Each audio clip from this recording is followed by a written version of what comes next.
자, 시청자 여러분들 반갑습니다. 얼음사이다입니다. 자, 얼마 전에 국제뉴스를 살펴보면 굉장히 황당한 소식이 하나 있었습니다. 자, 최근에 북한에서 어떤 일이 있었냐면 소위 남한식 이름을 쓰지 마라, 한국식 이름을 쓰지 말라는 황당한 금지령이 내려졌다라고 합니다. 자, 아리, 소라 같은 이런 이쁜 느낌의 이름들을 더 이상 쓰지 말라는 것이죠. 소라, 가희 등등 이런 나약한 한국식 이름들은 더 이상 안 된다라는 겁니다. 자, 그래서 혁명적인 이름으로 바꾸라고 합니다. 자, 그러면은 북한 당국이 권장하는 그 혁명적인 대단한 이름들이 어떤 것들이냐? 뭐 총일, 폭일, 뭐 탄일 같은 이런 사상적이고 강력한 메시지가 담긴 이름이어야 된다라고 합니다. 자, 우리나라로 따지면은 사람 이름을 무슨 김백골이라든지 이멸공이라든지 이런 걸로 쓰라는 소린데, 자, 확실히 강해 보이고 무섭기는 해요. 자, 하지만 한 개인이 평생 동안 안고 가야 되는 자기 이름까지 국가가 이런 식으로 강제로 규제하고 통제한다라는 거는 좀 해도 너무한다 싶죠. 자, 과거에 한 90년대까지만 해도 북한에서는 충성, 일심 단결, 일심, 충심, 총, 폭탄, 결사옹위 등 이런 단어에서 이름을 많이 따왔었다라고 합니다. 자, 그런데 2000년대 이후로 북한 주민들이 아무리 못 살고 통제가 되었다라고 해도 미디어의 발달과 함께 외부 세계의 접촉이 어떻습니까? 그렇죠. 조금씩 점점점 더 늘어나죠. 그러면서 이제 점점 더 남한스러운 이름들을 북한 주민들도 선호하게 되었다라고 해요. 예를 들면은 이제 뭐 아리, 소라, 수미, 가희 등등 이런 이름들이 이제 크게 늘어났다라고 합니다. 뭐 요즘 남자애들 이름도 보면은 좀 약간 드라마 느낌을 많이 따라가고 있죠. 뭐 도준이, 서준이 이런 이름들이 되게 많이 늘어났다라고 하는데, 자, 미국의 자유아시아 방송인 RFA 방송이라는 곳에서는 함경북도에 살고 있는 한 북한 주민과의 인터뷰를 공개를 했습니다. 그 내용을 제가 좀 가지고 와봤는데요. 거기에 따르면은 요즘 북한 당국이 주민들에게 사상성이 없는 주민들의 이름을 사법기관에 가가지고 직접 바꾸라고 지시를 내렸다라고 합니다. 자, 하지만 개인의 이름까지 어떻게 국가가 요구하는 기준치에 맞춰가지고 바꾸라고 이거를 강제할 수 있냐라고 주민들의 불만이 어떻습니까? 상당하다라고 하죠. 여기 살펴보시면은 지난달부터 인민반별로 주민회의에서 매번 받침이 없는 나약한 이름들을 전부 다 고치라는 통보가 연속적으로 내려지고 있다라고 합니다.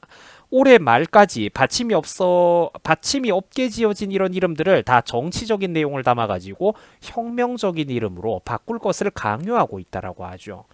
자, 북한 당국에서는 북한 주민들의 이름이 남한화, 한국화가 되어가고 있는 이런 현상들을 다음과 같이 지적을 했습니다. 아리, 소라, 수미, 수희, 가희 등등 이렇게 받침없이 단순하게 지어진 이름들은 반사회주의적이면서 사대주의적인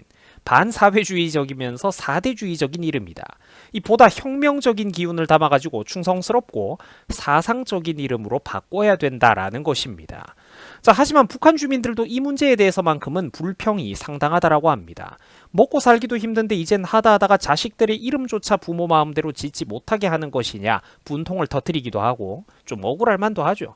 그리고 심지어 한 주민은 뼈를 때리는 어떤 팩폭을 했는데, 시대적인 요구대로 이름을 지으라고 지금 강요하고 있는데 그러면은 굶주리고 억압받는 현 시대를 반영을 해가지고 뭐 아이들의 이름을 가난과 고통, 억압을 상징하는 단어로 지어야 되는 것 아니냐 이런 말까지 했다라고 합니다.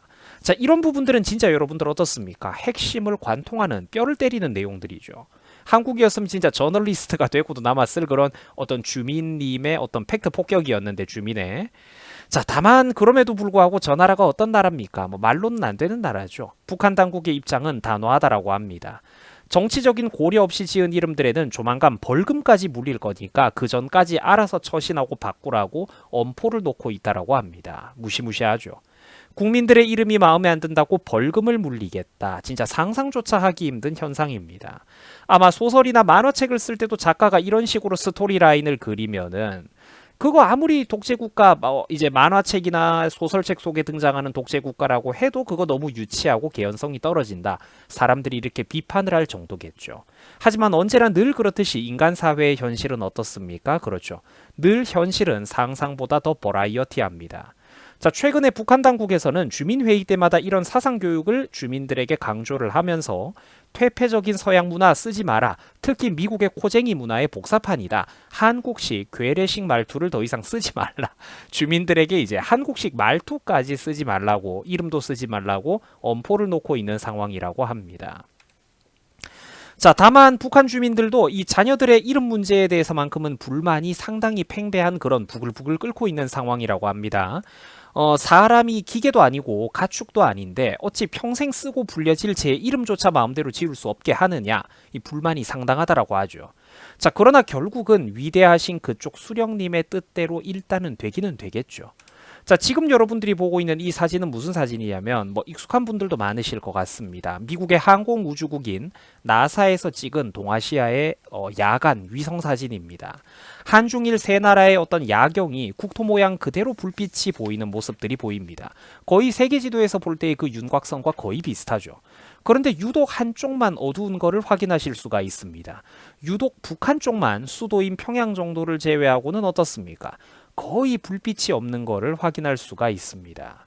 자, 여러분들 무엇이 이런 차이를 만든 걸까요? 북한에서는 김일성이 들어섰고 공산주의 그리고 친소련 정책의 노선이 들어갔기 때문입니다. 자, 하지만 반대로 대한민국에서는 어땠습니까? 국부 이승만 대통령과 산업화의 기반을 거의 대부분 마련했던 박정희 대통령이라는 사람이 있었죠. 북한에는 김일성이 있었고 남한에는 대한민국에는 이승만과 박정희가 있었습니다. 당연히 대한민국은 또 어땠습니까? 친자유 진영을 선택했죠. 우리는 소련을 경계하면서 친미 노선이, 미국을 좋아하는 노선이 들어섰습니다. 자, 시청자 여러분들, 모든 거는 오늘날 이 시대를 살아가는 우리들, 인간들의 선택과 판단에 모든 것들이 달려 있습니다. 우리가 잘하느냐 못하느냐에 따라서 다음 세대를 살아가는 후손들의 삶이, 아니 당장 5년 뒤, 10년 뒤, 15년 뒤 우리들의 미래가 바뀌게 됩니다. 부디 새해에는, 23년도 새해에는 우리 대한민국 국민들이 얄팍한 정치 선동과 정치적인 그런 선전구호에 더 이상 넘어가지 않는 그런 현명한 국민들이 되기를, 현명한 국민들의 비율이 보다 더 늘어나기를 제가 진심으로 바라해 봅니다. 자, 시청해 주셔가지고 대단히 감사드립니다. 여러분들 수고하셨습니다.